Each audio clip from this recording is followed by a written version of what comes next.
For the desktop version of the application, we use the spatial simulator to allow users to experience what it's like in VR with only a mouse and keyboard. Users can move around using WASD and the mouse, and in this scene you can see that we have instructions for how to use the spatial simulator. You can switch which hand you're using by using 2 and 3 to switch to the left and right hands, and use WASD to move around your hands. Then you can press 5 to reset your hands and press 4 to reset the position in the scene. To activate the pointer, hold down left click, and to click on a button, just click right click. In the sandbox scene, we have the same spatial simulator instructions, as well as a specific set of instructions for the sandbox scene, which include instructions on how to use the cubes and snap zones.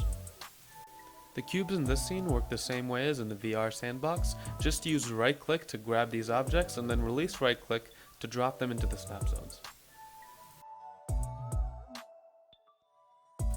This scene also contains the tools, but for instructions on how to use them, you'll have to go to the tooling scene.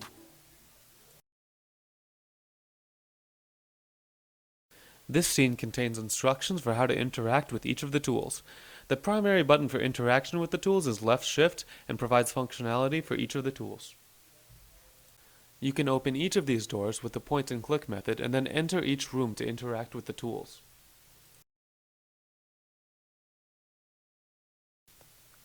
The torque wrench has the same functionality as in the VR application.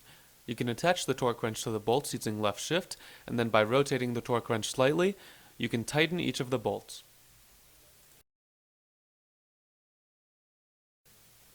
The nail gun will function in a similar way. Using left shift, you can fire a nail and attach these small boards into objects.